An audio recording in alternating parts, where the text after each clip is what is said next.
It's 3 a.m. You're wide awake, staring at the ceiling, doing that thing where you check the time and immediately regret it. And somewhere in your head, a little voice goes, "Something is wrong with me. I have broken sleep. I am malfunctioning." But here's the thing. You're not broken. You might just be doing exactly what humans did for most of history. Here's the reframe. For thousands of years, before anyone had a light bulb, humans didn't sleep in one long block. They slept in two. Historian Roger Ekirch spent over a decade digging through old letters, court records, and diaries, and found something wild.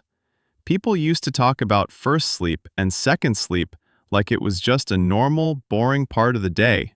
Not a disorder, not something you'd complain to a doctor about.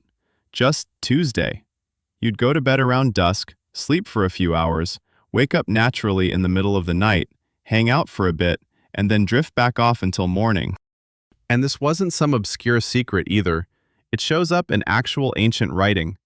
Homer's Odyssey mentions it, Virgil's Aeneid mentions it, which means somewhere a few thousand years ago, someone was writing an epic poem about heroic monsters and gods and paused to casually mention, and then he woke up for his second sleep. That's how normal this was. So what did people actually do during that gap in the middle of the night? This part is honestly kind of nice. Some people prayed. Some people talked quietly with whoever was next to them. Some got up and did small chores, checked on the animals, added wood to the fire. Some, and Ekirch's research backs this up, used the time for, let's just say, marital activities. Historical records apparently suggest the middle of the night was considered a genuinely good time for that. Nobody was Googling, "Why can't I sleep at 2 a.m.?" They were just living their normal, slightly chaotic little nighttime routine. So if that was just normal human life for thousands of years, why does almost nobody sleep like that anymore? The honest answer isn't that something changed inside us. It's that something changed outside us. Artificial light. Once street lighting and indoor lighting spread widely starting around the late 1600s and really taking off through the 1800s, nights stopped being this long, dark, empty stretch of time you had to fill. Bedtime got pushed later. Sleep got compressed into one block because staying up under actual light became normal, and there wasn't 12 hours of darkness to fill with two separate naps anymore.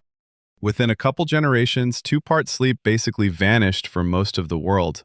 Not because it was unhealthy, not because evolution decided it was wrong, just because the environment around it disappeared, and everyone quietly rearranged their nights to fit it. Now, to be fair, I should mention something. A few historians have pushed back on how universal this pattern actually was. Not everyone agrees it was the standard everywhere, all the time, for everyone. So take this as a strong, well-documented pattern, not some ironclad law of human biology. Historians argue about stuff. That's basically their whole job. But here's the part that actually blew my mind. This isn't just old letters and diaries. Someone actually tested it in a lab, on real, modern people, and got the exact same result. In the 1990s, a researcher named Thomas Wehr ran an experiment where he took a group of people and put them in near total darkness for 14 hours a night, for weeks, basically recreating what a long winter night looked like before electricity existed. No phones, no lights, nothing to do but lie there in the dark. Which sounds like a punishment, honestly. At first, people just slept a lot, catching up on exhaustion. But after a few weeks, something strange happened. Their sleep naturally split itself into two chunks, with an hour or two of quiet, calm wakefulness right in the middle, almost exactly matching what Ekirch found in all those old diaries. Nobody told them to do this. Their bodies just did it on their own, once the modern world stopped interfering. Which means two-part sleep isn't some outdated cultural habit like powdered wigs or trial by combat. It might genuinely be a default setting your body still has, just sitting there, quietly waiting for enough uninterrupted darkness to switch back on. So why would humans evolve to sleep in two chunks with a wake-up in the middle anyway? Wouldn't one long, uninterrupted block be safer? Turns out, maybe not. Think about what nighttime actually meant before electricity. No locks that really worked, no streetlights, predators that were very much still a real concern in a lot of places.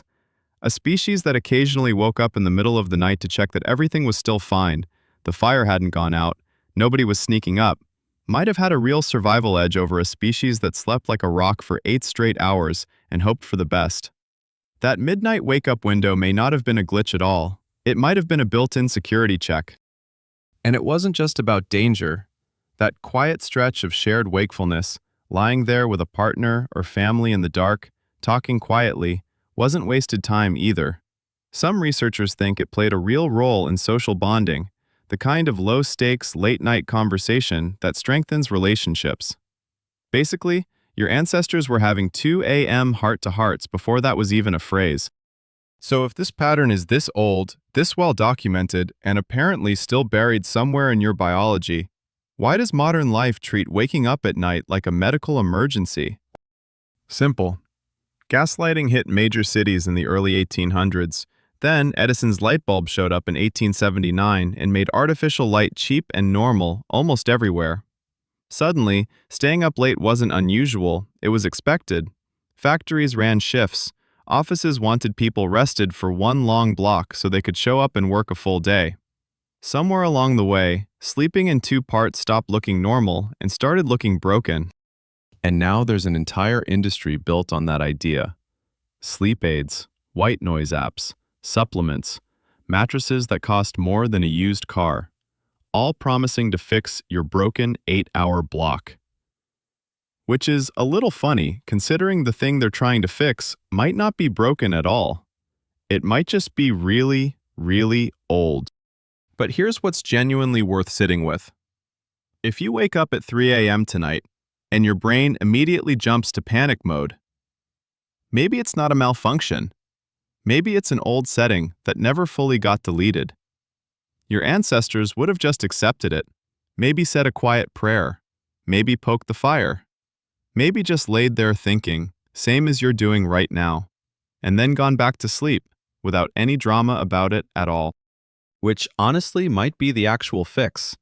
Not a pill, not an app, not 8 different sleep hygiene rules.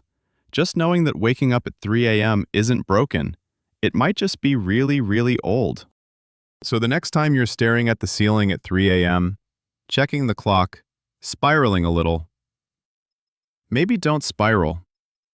Maybe just remember that somewhere, a very long time ago, someone else was staring at the exact same darkness, doing absolutely nothing productive, and it was completely, perfectly normal.